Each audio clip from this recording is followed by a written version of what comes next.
অনেকে বলে যে মানুষের আসল পরিচয় তার ধন সম্পদ থেকে নয়, বরং এটা থেকে হয় যে সে নিজের থেকে দুর্বল মানুষের সঙ্গে কেমন ব্যবহার করে। প্রায় উঁচু প্রাসাদে বাস করা লোকেদের দিল ছোট হয়, আর রাস্তায় থাকা লোকেদের কাছে সমুদ্রের মতো বড় দিল থাকে। আজকের গল্পটাও এমনই এক নিষ্পাপ শিশু আর এক অহংকারী ধনী ছেলের, যে মানবতাকে লজ্জায় ফেলে দিয়েছিল। দুপুরের ঝলসানো রোদ ছিল।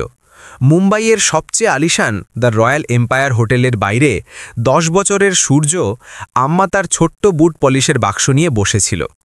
সূর্যের কাপড় হলেও ময়লা ছিল, মুখে ধুলো জমেছিল, কিন্তু তার চোখে ছিল এক অদ্ভুত চমক। স্বাভিমানের চমক। তার বাবার মৃত্যু হয়ে গেছে, আর মা অসুস্থ থাকেন, তাই ঘরের পুরো বোঝা এই কচি কাঁধের ওপর। সে প্রতিটি আসা যাওয়া ধনী লোকের দিকে আশা ভরা চোখে তাকাত। সাহেব, জুতো পলিশ করিয়ে নিন, কাঁচের মতো চমকিয়ে দেব। তখনই হোটেলের পোর্চে এক লাল রঙের চকচকে স্পোর্টস কার এসে থামল। ভ্যালে পার্কিংওয়ালারা দৌড়ে এলো, গাড়ির দরজা খুলল, আর তাতে থেকে বেরোলো 22 বছরের কবির বর্গিনর। কবির ছিল শহরের সবচেয়ে বড় ব্যবসায়িক আইকন হরিশঙ্কর সিংহানিয়ার একমাত্র ছেলে। মাথা থেকে পা পর্যন্ত ব্র্যান্ডেড পোশাকে ঠাসা কবির তার অহংকারে চূর্ণ ছিল। চোখে কালো চশমা চড়ানো, আর ফোনে কারো ওপর চেঁচাচ্ছিল। যেই কবির গাড়ি থেকে নামল, তার দৃষ্টি নিচে গেল না। বৃষ্টির কারণে সেখানে একটা ছোট কাদার গর্ত ছিল। কবিরের দামি ইতালিয়ান জুতো সোজা সেই কাদায় পড়ে গেল। Damn it! কবির জোরে চিৎকার করল। ঘৃণায় তার জুতোর দিকে তাকালো, যার ওপর এখন কাদা লেগে গেছে। তার মেজাজ খারাপ হয়ে গেল। তখনই তার চোখ কোণে বসে থাকা সূর্যের ওপর পড়ল। কবির আঙুল দিয়ে ইশারা করে চেঁচিয়ে বলল, এই ছোকরা, এদিকে আয়। সূর্য, যে আগে থেকেই ভয় পেয়ে গিয়েছিল, সে তার বাক্স নিয়ে দৌড়ে দৌড়ে এলো। তার মনে হলো হয়তো সাহেব জুস পলিশ করাবেন আর তাকে 10 টাকা মিলবে, যা দিয়ে সে মায়ের জন্য ওষুধ কিনতে পারবে। সূর্য মাটিতে বসে তার কাপড় বের করে বলল, সাহেব, এখনই পরিষ্কার করে দিচ্ছি, একদম নতুনের মতো হয়ে যাবে। সে তার ময়লা কাপড় দিয়ে কবিরের জুতো থেকে কাদা মুছতে শুরু করল, কিন্তু কবিরের রাগ শান্ত হচ্ছিল না। সে সেই গরিব শিশুকে তার পায়ের কাছে ঝুঁকে থাকতে দেখে এক অদ্ভুত নিষ্ঠুর আনন্দ পাচ্ছিল। যখন সূর্য কাপড় দিয়ে জুতো মুছে ফেলল, তখন কবির অন্য পা দিয়ে সূর্যের হাতে লাথি মারল। ব্রাশ আর কাপড় দূরে ছিটকে গেল। সূর্য ঘাবড়ে গেল। কি হলো সাহেব, এখনো পলিশ লাগাবো? তৎক্ষণাৎ কবির তাকে মাঝপথে কেটে এক শয়তানি হাসি দিয়ে বলল, কাপড় দিয়ে নয় জিয়েন, জিভ দিয়ে। আমার জুতো একদম পরিষ্কার চাই, ওটা চেটে পরিষ্কার কর। সেখানে দাঁড়ানো দাঁড়ো আনার আসা যাওয়া লোকেরা স্তম্ভিত হয়ে গেল। সূর্যের মনে হলো সে ভুল শুনেছে। সে কাঁপা গলায় বলল, সাহেব, আমি পলিশ করি। আমি এটা কি করে বলায়, তুই যা বললাম তাই কর। কবির তার পকেট থেকে 500 টাকার নোটের একটা গোছা বের করে সূর্যের মুখে ছুঁড়ে মারল। নোটগুলো হাওয়ায় ছড়িয়ে কাদায় পড়ে গেল। এই নে টাকা, তোর মাসভরের উপার্জন। এখন যেমন বললাম তেমন কর, আমার জুতো চাট। মেজাজ একদম ভারী হয়ে গেল। সূর্যের চোখে জল এসে গেল। তার কাছে গরিবে অভিশাপ হতে পারে, কিন্তু তার আত্মসম্মান এখনও জিন্দা ছিল। কিন্তু সামনে ছড়ানো সেই টাকাগুলো তাকে তার অসুস্থ মায়ের কথা মনে করিয়ে দিচ্ছিল। সূর্য কি তার আত্মসম্মান বেচে দেবে? আর কেউ কি আসবে যে এই অন্যায়ের বিরুদ্ধে আওয়াজ তুলবে? ভিড় ধীরে ধীরে বাড়তে লাগল, কিন্তু দুর্ভাগ্য দেখুন, দর্শকদের সেই ভিড় থেকে একজনও মানুষ সেই নিষ্পাপ শিশুটির সাহায্যে এগিয়ে এলো না। কেউ ফোনে ভিডিও করছিল, তো কেউ চুপচাপ তামাশা দেখছিল। আজকের সমাজের এই কড়া সত্য, লোকে অন্যায়ের ভিডিও করতে পারে, কিন্তু তা বন্ধ করার জন্য হাত বাড়াতে পারে না। সূর্যের চোখ থেকে টপ টপ করে জল পড়ছিল, আর সেই কাদায় মাখা নোটের ওপর পড়ছিল। তার ছোট মস্তিষ্কে এক দ্বন্দ্ব চলছিল। একদিকে তার স্বাভিমান, যা তাকে এই ঘৃণ্য কাজ করতে বারণ করছিল, আর অন্যদিকে ঘরের কোণে কেসে ওঠা তার অসুস্থ মায়ের মুখ। ডাক্তার বলেছিলেন, কাল পর্যন্ত ওষুধ না পেলে মায়ের জীবনে ঝুঁকি হতে পারে, আর সামনে পড়ে থাকা সেই টাকাগুলো তার মায়ের প্রাণ বাঁচাতে পারে। কবির তার হাতের ঘড়ি দেখতে দেখতে বিরক্ত হল। আমার কাছে পুরো দিন নেই, আমি 3 পর্যন্ত গুনব। তুই যদি আমার জুতো জিভ দিয়ে পরিষ্কার না করিস তাহলে এই টাকাও নিয়ে চলে যাব আর পুলিশ ডেকে তোকে চুরির অভিযোগে জেলে পাঠিয়ে দেব। 1। কবির গুনতে শুরু করল। সূর্য কেঁপে উঠল। জেল! সে জেলে গেলে মাকে জল কে খাওয়াবে? তার রুহ কেঁপে উঠল। গরিবী মানুষকে কতটা অসহায় করে দেয়। সেই মুহূর্তে সূর্যের ঝুঁকে পড়া কোমর তা বলছিল। 2। সূর্য ধীরে ধীরে হাঁটুতে ভর দিয়ে ঝুঁকল। সে তার চোখ বন্ধ করল।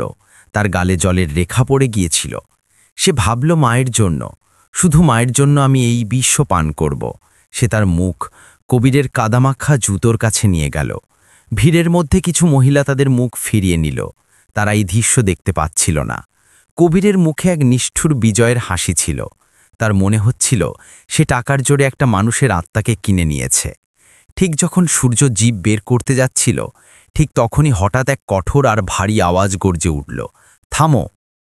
এই আওয়াজ এতটাই ভয়ঙ্কর ছিল যে সেখানে উপস্থিত প্রতিটি মানুষ চমকে উঠল। কবিরও চমকে গেল। সূর্য সেখানেই থেমে গেল। তার মুখ এখনও জুতো থেকে কয়েক ইঞ্চি দূরে। সবাই পেছন ফিরে দেখল। সেখানে এক 60 বছরের বয়সী লোক দাঁড়িয়ে, সাধারণ কুর্তা পাজামা, কিন্তু মুখে এমন তেজ যেন সিংহের মতো।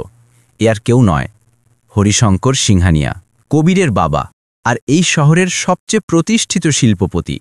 কিন্তু কবির এখনও পেছন ফিরে তাকায়নি। তার মনে হলো কোনো সাধারণ লোক তাকে আটকাচ্ছে। হরিশঙ্করজি সেখানে একটা বিজনেস মিটিংয়ের জন্য এসেছিলেন, কিন্তু তার গাড়ি থেকে নামতেই যা দেখলেন তাতে তার পায়ের নিচের মাটি সরে গেল। তিনি দেখলেন কিভাবে তার নিজের রক্ত, যাকে তিনি রাজপুত্রের মতো মানুষ করেছেন, এক গরিব শিশুর সঙ্গে পশুদের থেকেও খারাপ ব্যবহার করছে। কবির পেছন না ফিরে রাগে বলল, কে রে? কার এত সাহস কবির সিংহানিয়াকে আটকানোর? নিজের কাজ কর আর এখান থেকে বেরো।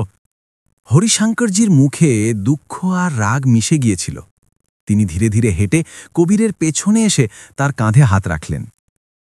কবির ঝাঁকুনি দিয়ে ফিরে বলল, ডোন্ট টাচ মি ইউ! কিন্তু যেই সেই লোকের মুখ দেখল, তার গলা থেকে আওয়াজ চলে গেল। তার সারা শরীর অবশ হয়ে গেল। ড্যাড, আপনি? কবির হেঁটে গেল। ভিড়ে ফিসফিস শুরু হয়ে গেল। সবাই বুঝে গেল এবার কিছু বদলাবে। হরিশঙ্করজি কবিরের কথার কোনো জবাব দিলেন না। তার চোখ মাটিতে বসে কাঁদতে থাকা সূর্যের ওপর আটকে ছিল। হরিশঙ্করজি এমন কিছু করলেন যার আশা না কবির করেছিল, না সেখানে দাঁড়ানো ভিড়। হোটেলের পোর্চে নিস্তব্ধতা এত গভীর ছিল যে সুঁই পড়ার আওয়াজও শোনা যেত। হরিশঙ্কর সিংহানিয়া কবিরের দিকে তাকালেনও না। তার চোখে এক বাবার বেদনা আর এক মানুষের রাগ স্পষ্ট ঝকঝক করছিল। তিনি ধীরে ধীরে নিচে ঝুঁকলেন। ভিড়ের শ্বাস থেমে গেল। সবাই ভাবল হয়তো হরিশঙ্করজি শিশুটিকে সরিয়ে দেবেন যাতে তার সম্মানে আঁচ না লাগে। কবিরও স্বস্তির নিঃশ্বাস ফেলল, এই ভেবে যে ড্যাড হয়তো ব্যাপারটা মিটিয়ে দেবেন। কিন্তু হরিশঙ্করজি দুহাত ভরে কাদা ধুলো মাখা সূর্যকে কাঁধ ধরে দাঁড় করালেন। সূর্য ভয়ে কাঁপছিল। তার মনে হলো এবার আরও শাস্তি হবে। হরিশঙ্করজি তার পকেট থেকে একটা রেশমি রুমাল বের করলেন। তিনি ভালোবেসে, ঠিক যেমন এক বাবা তার ছেলের চোখের জল মোছেন, সূর্যের মুখ পরিষ্কার করলেন। তারপর তার ধুলো মাখা ছোট হাত দুটি নিজের হাতে নিয়ে বললেন, বেটা, আমাকে মাফ করে দে। আমার লালন পালনে হয়তো কোথাও খুঁত রয়ে গিয়েছিল, যার জন্য আমার ছেলে মানুষ আর পশুর তফাৎ ভুলে গেছে। এটা শুনে কবিরের যেন সাপে ছোবল দিল। সে চেঁচিয়ে উঠল, ড্যাড, আপনি কি করছেন? এটা একটা সামান্য বুট পলিশওয়ালা। আপনি এর কাছে মাফ চাইছেন? আমাদের স্ট্যাটাসের কি হবে? হরিশঙ্করজি বিদ্যুতের মতো ঘুরলেন।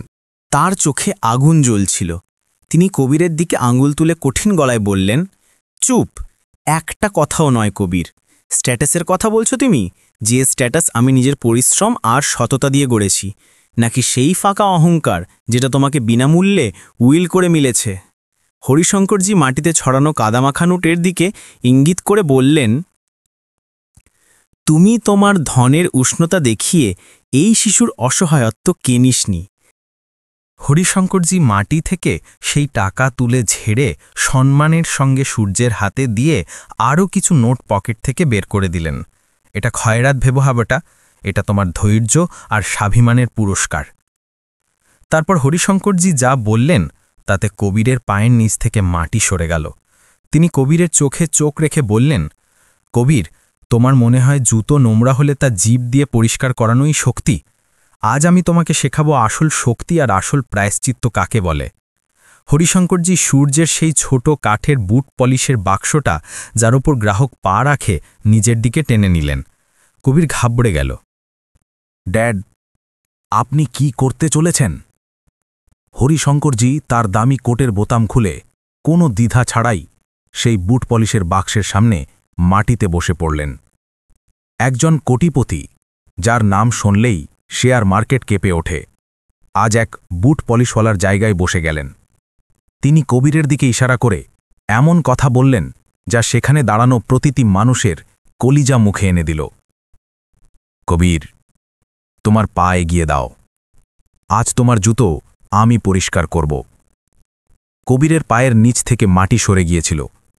সে স্বপ্নেও ভাবেনি যে তার বাবা, যিনি দুনিয়ার সামনে সিংহের মতো গর্জন করেন, আজ ভরা রাস্তায় এক সামান্য বুট পলিশওয়ালার জায়গায় বসে যাবেন? ড্যাড, প্লিজ উঠে পড়ুন। আপনি এটা কি করছেন? লোকে দেখছে, আমাদের বদনামি হচ্ছে। কবির ঘাবড়ে চেঁচিয়ে উঠল আর পেছাতে লাগল। ভারতের মতো দেশে যেখানে বাবাকে ভগবানের সম্মান দেওয়া হয়, সেখানে বাবার ছেলের পা ছোঁয়া বা জুতো পরিষ্কার করা মহাপাপ বলে গণ্য হয়। কবিরের অহংকার এক মুহূর্তের জন্য টলে গেল, কিন্তু লজ্জা বেশি প্রভাব ফেলছিল। হরিশঙ্করজি সেখানেই বসে রইলেন। তিনি শান্ত কিন্তু দৃঢ় গলায় বললেন, কেন কবির, তোমার লজ্জা করছে? যখন তুমি এই শিশুকে তার বয়স আর পদের তোয়াক্কা না করে অপমান করছিলে, তখন তোমার লজ্জা কোথায় গিয়েছিল? তোমার মনে হয়েছিল জুতো পরিষ্কার করা মানুষটা ছোট হয়? তাহলে দেখো, আজ আমি এখানে বসে আছি। আমি কি ছোট হয়ে গেছি? আমার ধন কি কমে গেছে? কবির ঘামে ভিজে গিয়েছিল। ড্যাড, প্লিজ তামাশা করবেন না, চলুন বাড়ি চলুন। হরিশঙ্করজি ব্রাশ নিচে রেখে ধীরে উঠে দাঁড়ালেন। তার চোখে এখন রাগ নয়, বরং একটা সিদ্ধান্ত ছিল। তিনি কবিরের চোখে চোখ রেখে বললেন, তামাশা আমি নয়, তুমি শুরু করেছিলে কবির, আর এটা শেষও তুমিই করবে। আমার কাছে তোমার জন্য দুটো পথ আছে। ভিড় শ্বাস রোধ করে দাঁড়িয়ে হরিশঙ্করজি কথা এগোলেন।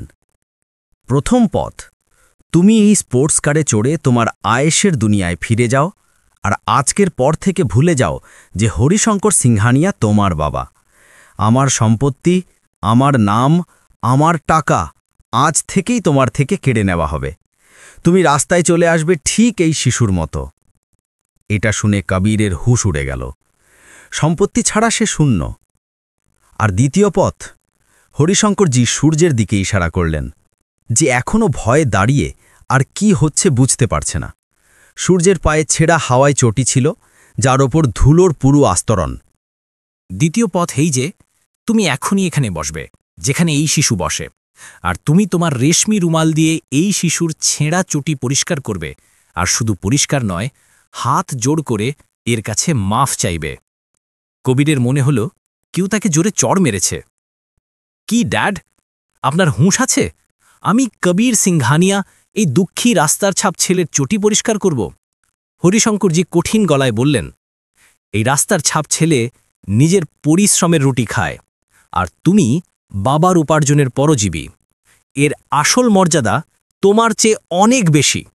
তোমার কাছে 1 মিনিট, সিদ্ধান্ত নাও, সম্পত্তি চাই না অহংকার? কবির চারদিকে তাকালো। শত শত চোখ তাকে ঘিরেছিল। তার ল্যাম্বরগিনি, তার ক্রেডিট কার্ড, তার বিলাসবহুল জীবন চোখের সামনে ঝাপসা হয়ে যাচ্ছিল।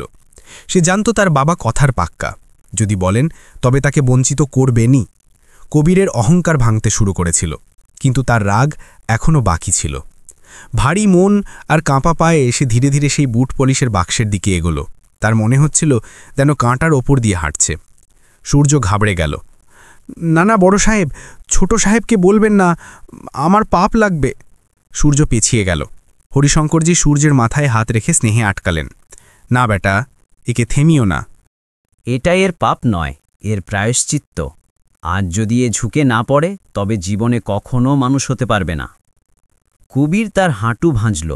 যে হাঁটু কখনো কারো সামনে ঝোঁকেনি, আজ মুম্বাইয়ের ফুটপাতে ঠেকল। সে তার রেশমি রুমাল বের করল। তার হাত কাঁপছিল।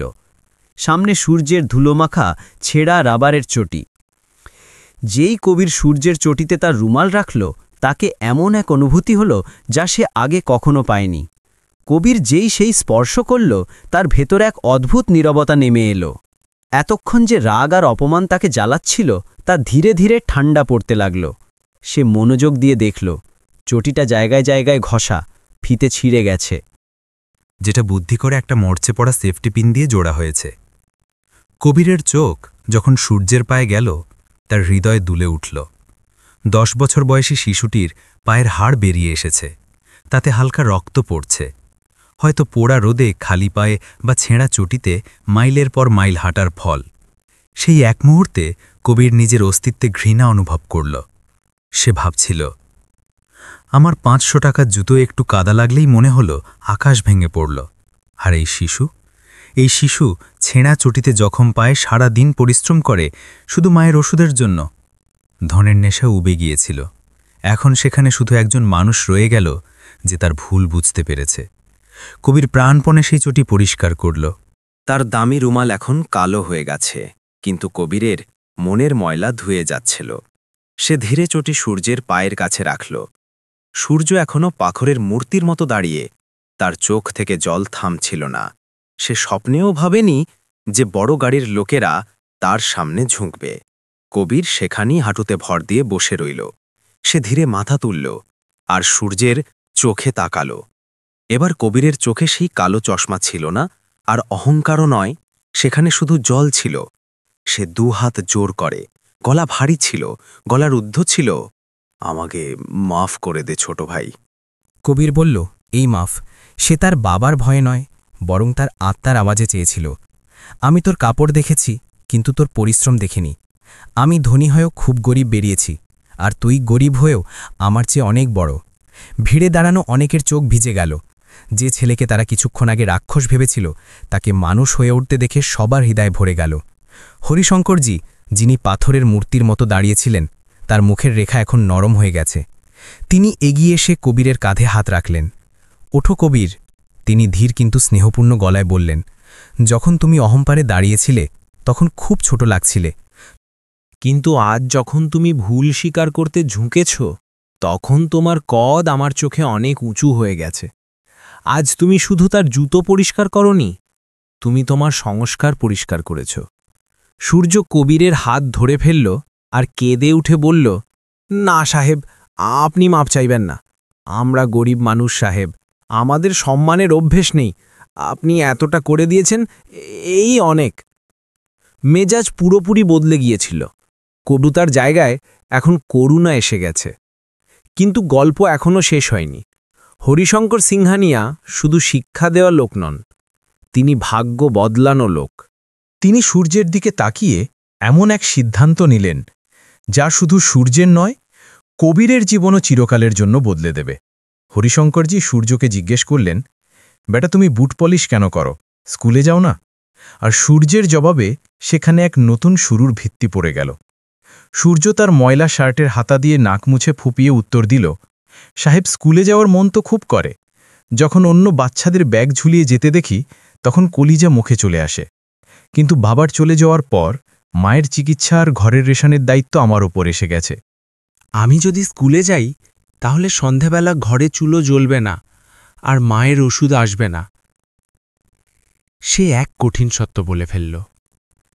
সাহেব বিদ্যা তো ভাগ্যবানদের মেলে, আমাদের গরিবদের নসিবে শুধু এই কালো বুট পলিশেরই লেখা আছে। সূর্যের এই কথাগুলো সেখানে দাঁড়ানো প্রতিটি মানুষের হৃদয় ছিঁড়ে দিল। 10 বছরের শিশু যে খেলাধুলো করার বয়স, সে জীবনের এত ভারী দর্শন বুঝছে। হরিশঙ্করজি চোখে জল নিয়ে আকাশের দিকে তাকালেন। তারপর সূর্যের সামনে হাঁটুতে ভর দিয়ে তার 2 হাত ধরে বললেন, না বেটা, তোমার ভাগ্যে কালো পলিশ নয়, বরং এক সোনালী ভবিষ্যৎ লেখা আছে। আর সেই ভবিষ্যৎ আজ থেকে, এখন থেকেই শুরু হবে। হরিশঙ্করজি উঠে দাঁড়িয়ে তার পকেট থেকে তার বিজনেস কার্ড বের করলেন। কিন্তু সেই কার্ড সূর্যকে দিলেন না, বরং কবিরকে দিলেন। কবির অবাক। ড্যাড, হরিশঙ্করজি কবিরের চোখে চোখ রেখে বললেন, কবির, মাফ চাওয়া সহজ, কিন্তু প্রায়শ্চিত্ত করা কঠিন।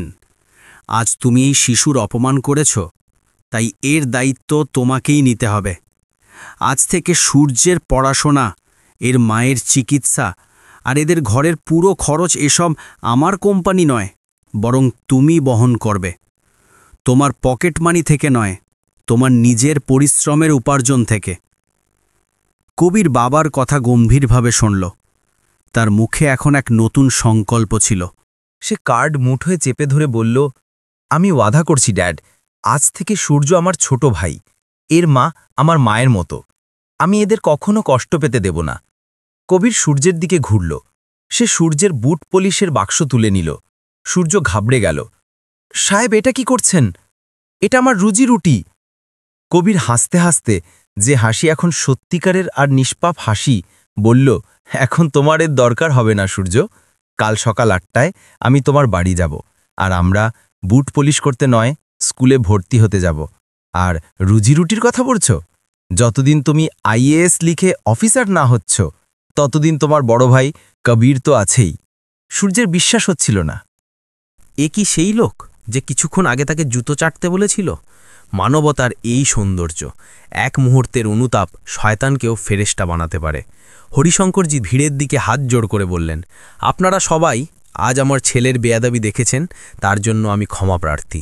কিন্তু আজ আপনারা সাক্ষী যে এক পড়তে থাকা মানুষ কিভাবে সামলে ওঠে।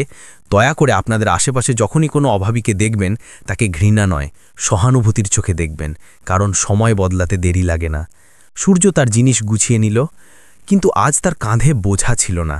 আজ তার মনে হলো যেন তার মাথায় বাবার হাত ফিরে এসেছে। সে দৌড়ে তার মাকেই সুখবর দেবে বলে ছুটল। কিন্তু গল্পের আসল শেষ এখনো বাকি ছিল। বলা হয়, কর ভালো তো হবে ভালো। কবিরের এই পরিবর্তন আর সূর্যের নতুন জীবন 15 বছর পরে এমন এক দৃশ্য তৈরি করল যা দেখে গোটা দুনিয়া সালাম করল। 15 বছর পরে সেই হোটেলের বাইরে কি হলো? 15 বছর পরে সময়ের চাকা পুরো গতিতে ঘুরল। দ্য রয়্যাল এম্পায়ার হোটেল আজ আবার আলোয় ঝলমল করছে। কিন্তু আজ সেখানে কোনো তামাশা নয়, বরং শহরের সবচেয়ে প্রতিষ্ঠিত সমাজরত্ন পুরস্কারের অনুষ্ঠান চলছে। শহরের বড় বড় শিল্পপতি, নেতা আর মিডিয়ার লোকেরা সেখানে উপস্থিত। হঠাৎ সাইরেনের আওয়াজ গর্জে উঠল। নীলবাতি দেওয়া এক সরকারি গাড়ি পড়ছে এসে থামল। গার্ডরা স্যালুট ঠুকল আর দরজা খুলল। গাড়ি থেকে এক 25 বছরের যুবক নামল। গড়ন মজবুত, মুখে তেজ আর শরীরে কড়কড়ে আইএএস অফিসারের ইউনিফর্ম। এই শহরের নতুন ডিস্ট্রিক্ট ম্যাজিস্ট্রেট ডিএম সূর্যপ্রতাপ। সেই সূর্য যে কোনোদিন এই পোর্চের কোণে বসে ছেঁড়া চটি পরে জুতো পলিশ করত। আজ তার জুতোর চমক নয়, বরং তার ব্যক্তিত্বের চমক পুরো সভাকে আলোকিত করছিল। হোটেলের প্রবেশপথে কবির সিংহানিয়া অতিথিদের স্বাগত জানাচ্ছিলেন। কবির এখন 37 বছরের। তার চুলে সামান্য সাদা দেখা যাচ্ছে, কিন্তু মুখে সেই শান্তি আর বিনয় যা 15 বছর আগে ছিল না। কবির তার বাবার উত্তরাধিকার শুধু রক্ষা করেননি, বরং নিজের সৎকর্ম দিয়ে আরও বাড়িয়েছেন। যেই সূর্য কবিরের সামনে পৌঁছল, পুরো মিডিয়া ক্যামেরা নিয়ে দৌড়ে এলো। সবাই ভাবল এক বড় অফিসার আর এক বড় ব্যবসায়ী হাত মেলাবেন, কিন্তু সূর্য হাত মেলাল না। সে তার আইএএস টুপি খুলে পাশে দাঁড়ানো গার্ডের হাতে দিয়ে সবার সামনে কোনো দ্বিধা ছাড়াই কবিরের পায়ে ঝুঁকে পড়ল। সে কবিরের পা ছুঁয়ে প্রণাম করল। কবির চমকে গিয়ে তৎক্ষণাৎ সূর্যকে কাঁধ ধরে তুলে জড়িয়ে ধরল। আরে সূর্য, এটা কি করছো? তুমি এখন এই জিল্লার ডিএম, একজন অফিসার। অফিসার কারোর পায়ে পড়ে না।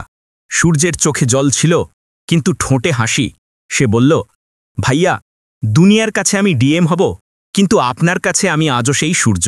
যদি সেদিন আপনি আমার হাত না ধরতেন, আমার মায়ের চিকিৎসা না করাতেন আর আমাকে স্কুলে না পাঠাতেন, তাহলে আজ আমার হাতে কলম নয়, সেই পলিশের ব্রাশ থাকত। সেখানে উপস্থিত ভিড় তালি বাজাতে লাগল। কবিরের চোখও ভিজে এলো। সে সূর্যের পিঠে হাত বুলিয়ে বলল, না সূর্য, এটা তোমার পরিশ্রম। আমি তো শুধু একটা বীজ বপন করেছিলাম, তাকে বটগাছ তুমি নিজের একাগ্রতা দিয়ে তৈরি করেছ। তখন ভিড়ের মধ্যে থেকে এক বৃদ্ধ হুইলচেয়ারে এগিয়ে আসতে দেখা গেল। এই হরিশঙ্কর সিংহানিয়া। বয়স তাকে দুর্বল করে দিয়েছে, কিন্তু আজ তার বুক গর্বে চওড়া। সূর্য দৌড়ে তার কাছে গিয়ে তার হাঁটুতে মাথা রাখল। হরিশঙ্করজি কাঁপা হাতে সূর্যের মাথায় হাত বুলিয়ে কবিরের দিকে তাকিয়ে বললেন, কবির, মনে আছে 15 বছর আগে আমি বলেছিলাম যে আসল সম্পদ ব্যাংকে থাকে না। দেখো, আজ আমার আসল সম্পদ আমার সামনে দাঁড়িয়ে। এক ছেলে কবির, যে মানবতা উপার্জন করেছে, আর এক ছেলে সূর্য, যে দেশের মান বাড়িয়েছে। সেদিন সেখানে দাঁড়ানো প্রতিটি মানুষ একটা শিক্ষা পেল। আমেরই কাপড়ে নয়, সংস্কারে হয়। একটা ছোট পরিবর্তন, একটা ছোট সাহায্য আর এক মুহূর্তের অনুতাপ কারও পুরো ভাগ্য বদলে দিতে পারে। কাদায় মাখা জুতা থেকে শুরু হওয়া এই গল্প আজ সম্মান আর ভালোবাসার জলে শেষ হল। সত্যি বলা হয়, জীবন এক প্রতিধ্বনির মতো। আমরা যা দুনিয়াকে দিই তাই ফিরে আমাদের কাছে আসে। কবির 15 বছর আগে যে সম্মান বুনেছিল, আজ সেই সম্মানই তাকে সুদে আসলে ফিরে এসেছে।